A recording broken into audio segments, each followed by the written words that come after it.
Welcome to the channel. ఈరోజు మనము చిన్న పిల్లల దగ్గర నుంచి పెద్దవాళ్ళ వరకు కంప్లైంట్ చేసే ఒక కామన్ ప్రాబ్లం గురించి మాట్లాడుకుంటాం. అదేంటంటే కాన్స్టిపేషన్. సింపుల్గా చెప్తారు కదా, కాన్స్టిపేషన్ ప్రాబ్లం ఉంది నాకు అనేసి. మలబద్ధకం. సో మలబద్ధకం అనేది యాక్చువల్గా అది రోగం కాదు, డిసీజ్ కాదు, అదొక లక్షణం. ఎందుకు మలబద్ధకం వస్తుంది అంటే అది మన డైలీ రొటీన్ వల్ల అవ్వచ్చు, లేదా మనం ఏమైనా మెడికేషన్ తీసుకుంటే దానివల్ల అయినా అవ్వచ్చు.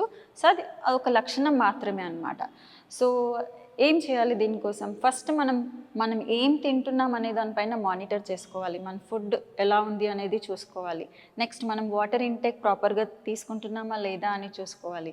నెక్స్ట్ మన మెడికేషన్ ఏమైనా ఇలాంటి ప్రాబ్లం క్రియేట్ చేస్తుందా? ఆబ్వియస్లీ మెడికేషన్ అనేది సైడ్ ఎఫెక్ట్స్ ఉంటుంది. కొందరికి గ్యాస్, కొందరికి యాసిడిటీ, కొందరికి కాన్స్టిపేషన్ ఇలాంటి లక్షణాలు ఉండొచ్చు. సో దానివల్ల అవుతుందా చూసుకోవాలి. సో వాటి గురించి మనం తెలిసినప్పుడు దీన్ని ముందుగానే ప్రివెన్షన్ చేసుకునేలాగా చూడాలి. క్యూర్కి వెళ్ళే కంటే అసలు రాకుండా చూసుకోవాలి మలబద్ధకంని. సో మొదటగా మనం చేసేది ఏంటి? మనం ఏం తింటున్నామో చూసుకోవాలి, మానిటర్ చేసుకోవాలి, ప్రాపర్ ఫుడ్ తింటున్నామా లేదా. నెక్స్ట్ ఎవ్రీడే మార్నింగ్ ఫస్ట్ లేవగానే మనం బ్రష్ తర్వాత ఒక 2 glasses ఆఫ్ లూక్వామ్ వాటర్ తాగడానికి ట్రై చేయాలి. కొంచెం గోరువెచ్చగా ఉన్న నీళ్ళని రోజు కంపల్సరీ పొద్దున తాగాలి. ఇంకా కుదిరితే రాత్రి బెడ్ టైంలో కూడా తాగొచ్చు. ఇదొక అలవాటుగా మార్చుకోవాలి. నెక్స్ట్ మన ఫుడ్లో ఫైబర్ అనేది ఎక్కువ ఉండేలా చూసుకోవాలి. ఫైబర్ ఎక్కువ ఉన్నప్పుడు ఏంటంటే కాన్స్టిపేషన్ ఇష్యూ అనేది రాకుండా ఉంటుంది. అంటే మలం అనేది, మన మలబద్ధకం, మన స్టూల్ అనేది ప్రాపర్గా ఎవ్రీడే మనం వెళ్ళడానికి ఫైబర్ అనేది హెల్ప్ చేస్తుంది అన్నమాట.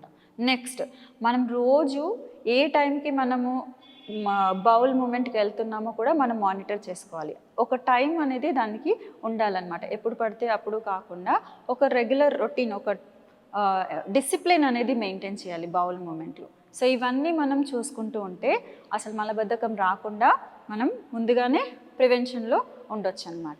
సో ఈరోజు మనం యోగా సెషన్లో ఎలాంటి ఆసనాస్ మలబద్ధకాన్ని నివారిస్తాయో తెలుసుకుందాం. ముందుగా మనం చేసే ఆసన మలాసన అంటారు. ఓకే, సో పేరులోనే ఉంది కదా మలాసన. సో అది కాన్స్టిపేషన్ ఇష్యూ నుంచి మనల్ని దూరం చేస్తుంది అన్నమాట. సో మలాసన కోసం ఏం చేయాలి? సో ముందుగా మనం చూసే ఆసన మలాసన. మలాసన కోసం ముందుగా మీరు లెగ్స్ 2 ఈ పొజిషన్లో తీసుకోవాలి. కాళ్ళని ఇలా వైడ్గా కొంచెం ఓపెన్ చేయగలిగితే ఓపెన్ చేసి 2 చేతులు ఇలా నమస్కార ముద్రలో పెట్టి స్ట్రైట్గా కూర్చోడానికి ట్రై చేయాలి. ఇలా పాదాలు టచ్ అవ్వట్లేదు, అసలు బ్యాలెన్స్ అవ్వట్లేదు అనుకున్నప్పుడు మీ హిప్స్ కింద పిల్లోని కానీ లేదా హీల్స్ కింద పిల్లోని కానీ వేసుకొని కూర్చోవచ్చు. సో ఈ పొజిషన్లో మీరు ఎంతసేపు కూర్చోగలిగితే అంతసేపు కూర్చోవాలి. 10 seconds, 20 seconds, 30 seconds. ఈ పొజిషన్లో కళ్ళు మూసుకొని నెమ్మదిగా మీ శ్వాస మీద ధ్యాస ఉంచి పొజిషన్ అనేది హోల్డ్ చేయొచ్చు. సో దీన్ని మలాసన అంటాము. నెక్స్ట్ మనం చేసే ఆసన పవనముక్తాసన. పవనముక్తాసన కోసం మనము స్పైన్ మీద పడుకోవాలి.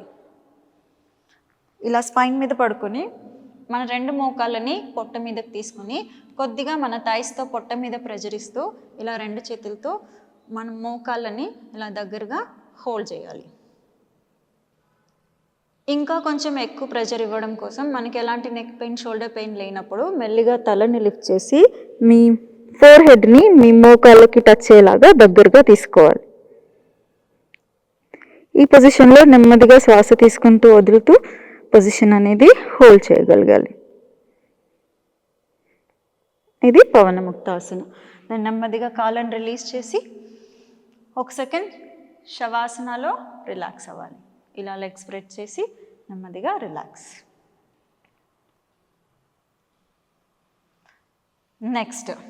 నెక్స్ట్ మనం చేయబోయే ఆసన వక్రాసన.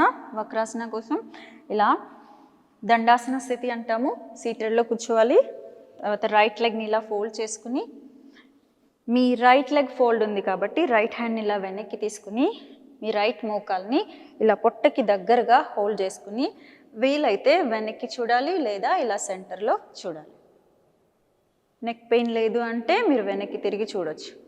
సో ఈ ఆసనాలన్నిటిలో ఏమవుతుంది అంటే మన స్టమక్ పైన ప్రెజర్ పడుతుంది. అది బౌల్ మూమెంట్కి అనేది హెల్ప్ చేస్తుంది అన్నమాట. ఈ కాన్స్టిపేషన్ ప్రాబ్లం నుంచి రాకుండా ఉండడం కోసం ఈ ఆసనాస్ అన్నీ హెల్ప్ చేస్తాయి. సో ఇలా రైట్తో చేసిన తర్వాత మళ్ళీ లెఫ్ట్ లెగ్తో కూడా రిపీట్ చేయాలి. లెఫ్ట్ హ్యాండ్ వెనక్కి తీసుకుని మీ లెఫ్ట్ మోకాల్ని రైట్తో ఇలా దగ్గరగా హగ్ చేసుకుని మెల్లిగా వెనక్కి తిరిగి చూడాలి. దెన్ స్లోగా సెంటర్, లెగ్స్ని రిలీజ్ చేసి రిలాక్స్. నెక్స్ట్ చేయబోయే ఆసన తిరియక్ భుజంగాసన అంటాము. ఇది మనం పొట్ట మీద పడుకొని చేసే ఆసన. దీనికోసం ఫస్ట్ మనం పొట్ట మీద పడుకోవాలి కంప్లీట్గా. దీన్ని మకరాసన స్థితి అంటాము. ఈ పొజిషన్ నుంచి చేతులు రెండు చెస్ట్ పక్కన పెట్టి ఇలా టోస్ లోపల తీసుకుని మెల్లిగా ఈ పొజిషన్కి రావాలి. భుజంగాసన అంటాము. ఇంకా కంఫర్ట్ ఉంటే ఇలా నీస్, థైస్ లిఫ్ట్ చేయొచ్చు. నా ఈ పొజిషన్కి వచ్చిన తర్వాత స్లోగా మీరు తిరిగి మీ కాళ్ళ వైపు చూడడానికి ట్రై చేయాలి. పొట్ట మీద నుంచి ట్విస్ట్ అవుతూ కాళ్ళ వైపు చూడాలి. Right, left, right, left. ఇలా కంప్లీట్గా ట్విస్ట్ అయ్యి మీ రైట్ సైడ్, కంప్లీట్గా ట్విస్ట్ అయ్యి మీ లెఫ్ట్ సైడ్. ఇలా ఒక 10 టైమ్స్ చేసిన తర్వాత మళ్ళీ కిందకు వచ్చి మకరాసనాలో రిలాక్స్. ఇదే ఆసనాన్ని మళ్ళీ రెండోసారి చేతులు చెస్ట్ పక్కన పెట్టి టోస్ ఇలా లోపల తీసుకుని ఫస్ట్ ఇలా భుజంగాసన పొజిషన్కి వచ్చి తర్వాత ట్విస్ట్ అయ్యి మీ కాళ్ళ వైపు సెకండ్ రౌండ్ కంటిన్యూ చేయాలి. దెన్ స్లోగా సెంటర్, రిలాక్స్.